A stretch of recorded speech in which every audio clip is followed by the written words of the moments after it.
It was raining hard in the streets of Chicago. The wind was cold, the sky was dark. I had just finished my night shift and wanted to get home. My feet were tired. My coat was wet. I turned the corner and saw someone sitting by the wall. At first I didn't look closely. I thought he was just another man on the street, but then I saw his face. My heart stopped. It was Daniel. My name is Clara. I am 30 years old. I work as a night cleaner at a hotel in downtown Chicago. Life hasn't been easy. I live alone in a small apartment. I don't have many friends. I stopped trusting people a long time ago, and that's because of him. Daniel was my boyfriend 3 years ago. I loved him. I gave him everything. We lived together for almost 4 years. We talked about getting married. I thought he was the one. But one day he left. He didn't say goodbye. He didn't call. He just packed his things and walked away. I later found out he left me for someone else. He moved to another city with her. She had more money, a better job, a bigger house. He chose her over me, and I was left with nothing. I cried for weeks. I couldn't eat. I couldn't sleep. I felt like a fool. And now, 3 years later, there he was, wet, cold, and sitting on the ground. Like a stranger. His hair was long and dirty, his clothes were torn. His face was thin. I stood still.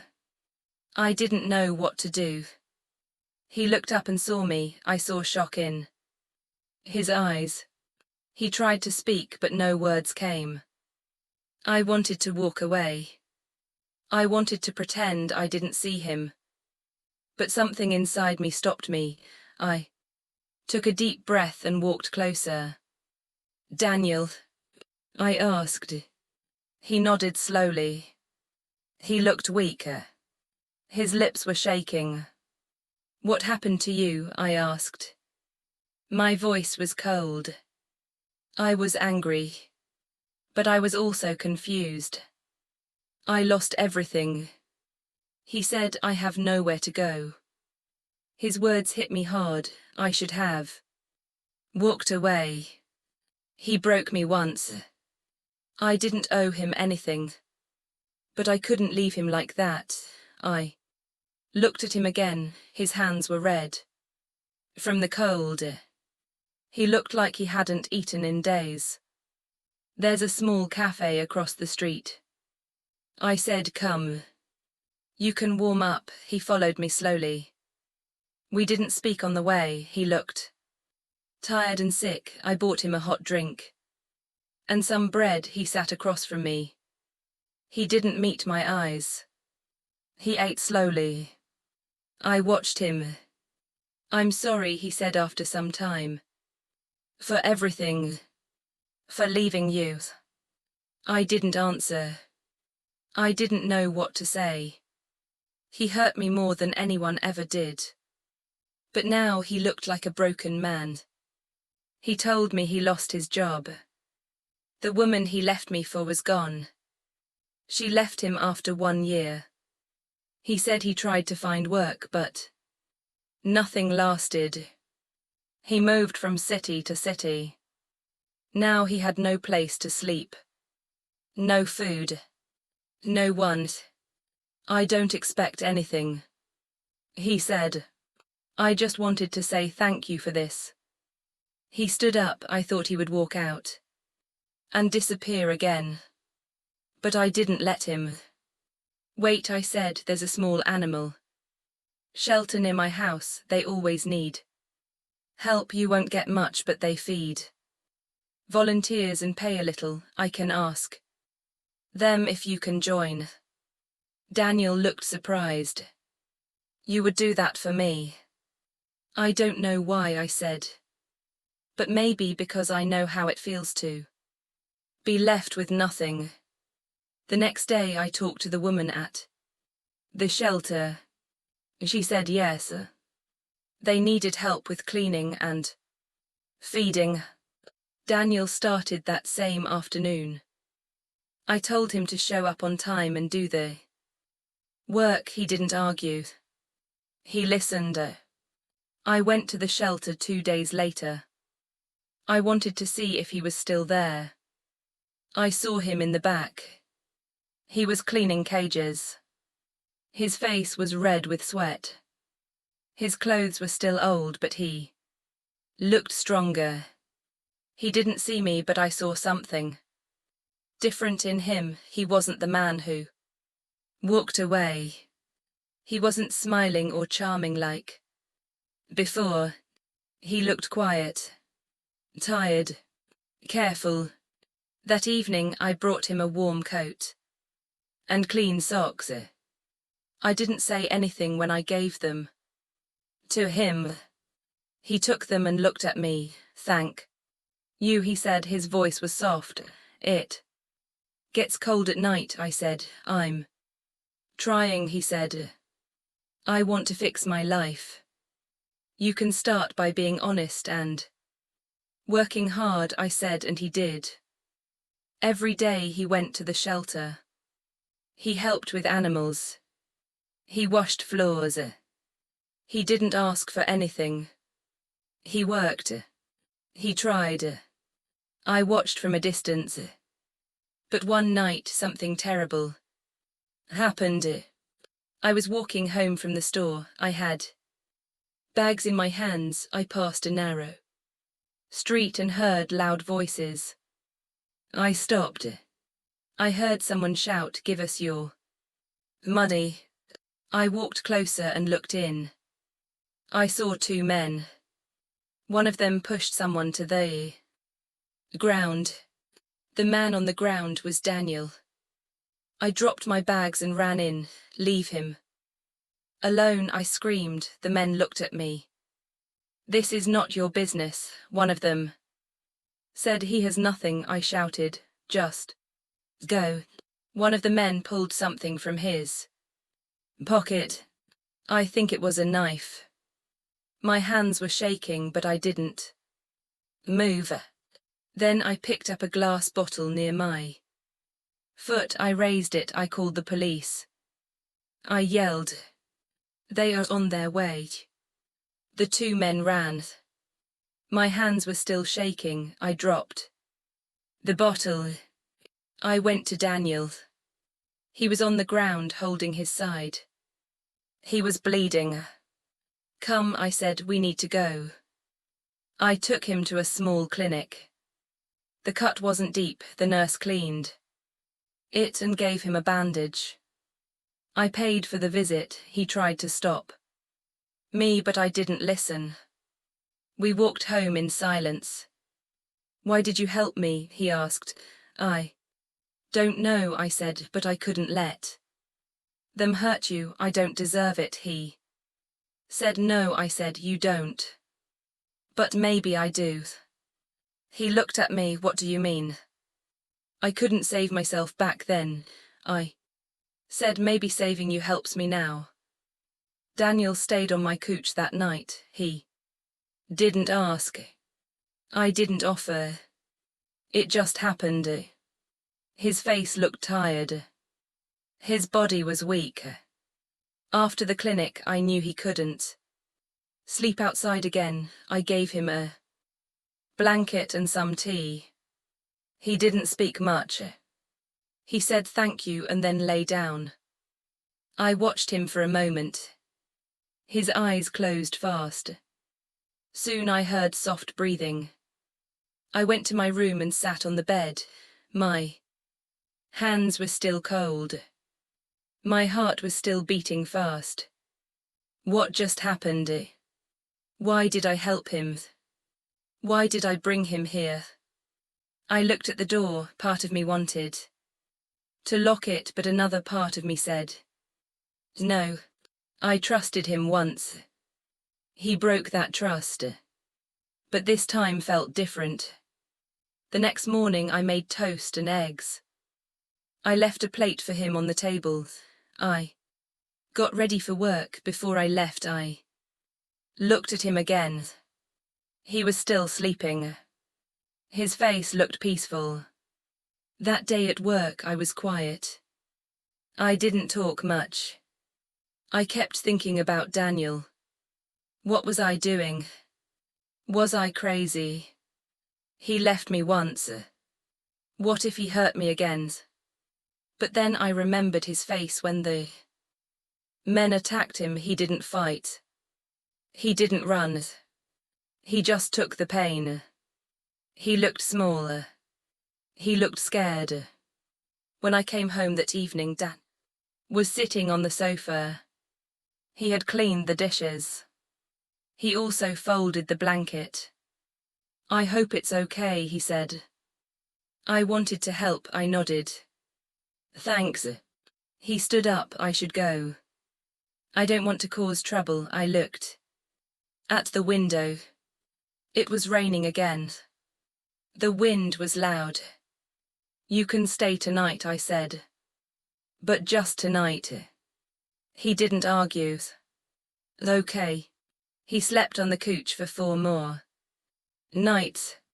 Every day he woke up early. He went to the animal shelter. He came back on time. He didn't ask for anything. We didn't talk much, but the silence was not heavy. It felt calm. One evening I saw him play with a small dog at the shelter. The dog had only 3 legs. It was weak and slow. But Daniel was smiling. He looked happy. I stood there and watched. For the first time in years I saw something warm in him. Later that night we sat at the kitchen table. We shared dinner. I had made soup. "This is nice," he said. "It reminds me of the old times." I didn't smile. The old times were not nice in the end. He looked down. "You're right. Why did you leave?" I asked. "Really?" He took a deep breath. I felt scared. "You were always strong." I felt small. "Beside you, I met someone else. She made me feel important." I looked at him. "So you left because I was strong?" "I thought I didn't deserve you," he said.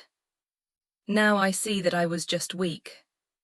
I didn't know what to say. His words were honest, simple, and they hurt. That night I didn't sleep much. I kept thinking, maybe I never really knew Daniel. Or maybe he had changed. A few days later, something strange happened. 2 men came to the shelter. I had never seen them before. They looked rough. They didn't pet the animals. They just stood at the door and looked around. I watched them closely. One of the men asked for Daniel. "Why?" I asked. "Just old friends," he said, but something felt wrong. I told Daniel about it that night.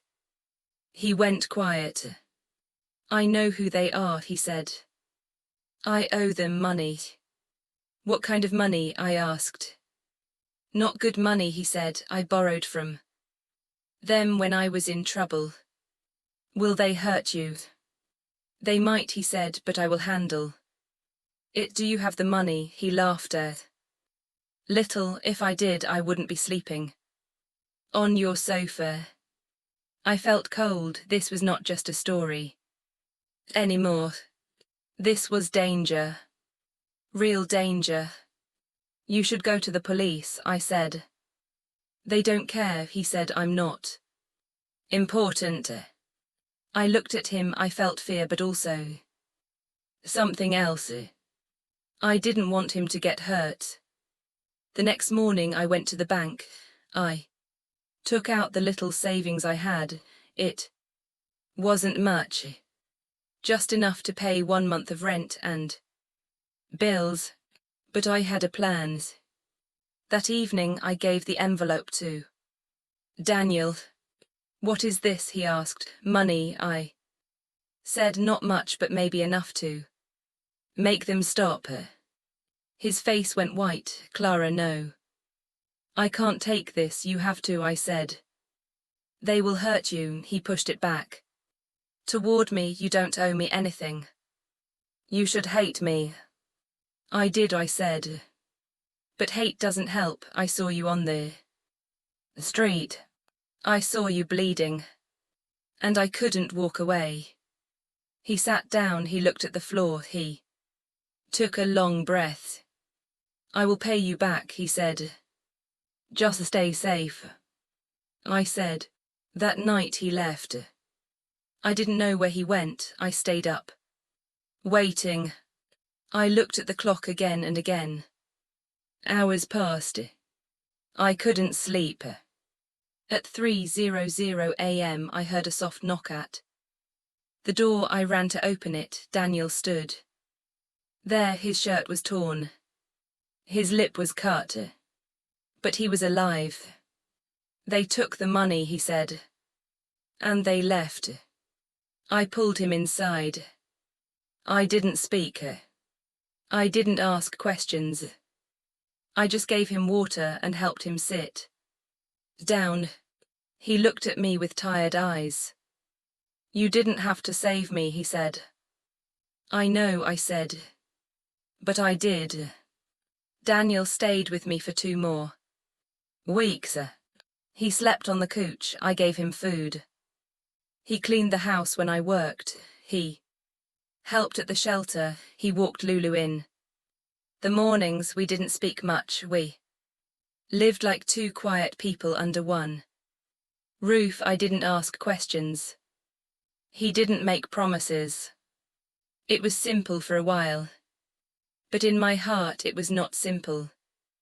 Each day I felt something build inside me, a mix of feelings I couldn't explain. Part of me still remembered the pain, the empty apartment, the tears at night, the fear of being forgotten. But another part saw something new. A man who now spoke softly, who took small steps, who carried his past on his back but didn't run anymore. Sometimes I watched him from the kitchen. He would sit on the floor and play with Lulu's. She would place her paw on his leg. He would smile the way someone does when they feel safe. It was not the smile he had years ago, full of pride and charm. This one was quiet, careful, real. One morning I woke up early. The sun was not up yet. The house was still. I sat at the window and watched the street. I thought about my life. All the time I spent feeling broken. All the nights I cried and asked myself what I did wrong. And now that same man who walked away was sleeping on my couch. It felt like a strange dream. But I knew it was not a dream. It was a choice. I let him in. I gave him space. I gave him help. Not because I still loved him. Not because I wanted him back. But because I needed to face the pain and do something different. Most people don't understand what it means to forgive someone who hurt you. They think it means forgetting or going back to how things were. But it's not that. For me, it was about letting go of the anger. It was about looking at the person who broke me and saying, I am not you. I will not become cold. I will not turn my back. I will help even when it hurts. Later that week, Daniel came home from the shelter with a paper in his hand. I saw the look on his face and knew something had changed. I got the job, he said, in another town. It's at a shelter. They need someone full-time. It comes with a small room and food. It's not much, but it's mine. I nodded. I said, that's good. He stood still. His hands were in his pockets. I leave in 4 days. We didn't talk more that night. I went to my room. He stayed in the living room. I lay on my bed and looked at the ceiling. I didn't cry, but my chest felt heavy. The next few days moved slowly. He packed his things, which were not many. He cleaned the kitchen more than usual. He fixed a broken chair. He washed all his clothes. He even left a small food bag for Lulu. He didn't say much to me, and I didn't ask much, but I knew he was waiting for something. Maybe for me to say stay. But I didn't, not because I didn't care, but because I knew he had to leave. He needed to rebuild his life on his own. I had opened the door, but it was time for him to walk through it alone.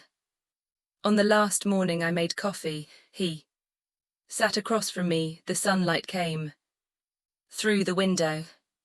Lulu lay beside his feet. Thank you, he said, for everything.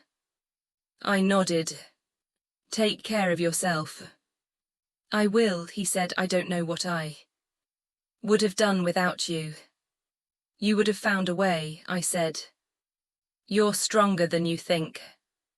I was never strong before, he said. But you gave me a chance. No one ever did that before. I didn't answer. There was nothing more to say. He picked up his bag. It was light. He walked to the door. He looked around one last time. All right, he said. If you want, I replied. Then he was gone. I stood at the window and watched him walk away. He didn't look back. I didn't wave. It was a quiet goodbye. After he left, the house felt different. Not empty, just calm. I cleaned the dishes. I fed Lulu. I went to work. But I carried a strange feeling inside me. It was not sadness. It was not joy. It was something in between. I had done something hard. Something most people would never do. I faced the person who caused me the most pain. And I helped him. I gave him food. I gave him shelter. I gave him peace. And then I let him go. Weeks passed. I didn't hear from Daniel. I didn't wait for a letter. I didn't look for news. I focused on myself. I took more shifts. I started saving again. I even joined a yoga class. I didn't talk much, but I showed up. I tried. One afternoon I came home and found something in the mailbox. A small envelope with no return address. I opened it. Inside was a letter. It was from Daniel. He wrote that he was doing well. The shelter gave him a key to a small room. It had a bed, a chair, and a desk. He worked 6 days a week. He fed dogs, cleaned cages, and gave walks. He said the work was hard but good. He also wrote that he saved his first paycheck. He wanted to send it to me, but he didn't. This is not about money, he wrote. This is about learning to stand. He ended the letter with these words. You didn't only save my body. You saved my soul. You reminded me that good people exist. You showed me that even after pain, there is still light. I don't know what I mean to you now, but I will never forget what you did. One day I hope I can give someone else the same help. Because of you, I believe it's possible. I held the letter close. I didn't cry. but I felt something deep move inside me. That night I sat outside with Lulu. The air was cool. The sky was soft. I looked at the city lights and thought about my story. I was once broken. I was once left behind. I had pain, anger, fear. But I chose something better. I chose to forgive. I chose to protect. I chose to help. And in doing that, I helped myself too. Daniel didn't become the man I wanted him to be back then, but he became someone better. He became a man who looked at pain and didn't run. And I became a woman who could face the past and still choose kindness. That is not weakness. That is courage. That is strength. And that is love. Not romantic love, not perfect love, but love that lives in quiet actions and brave hearts.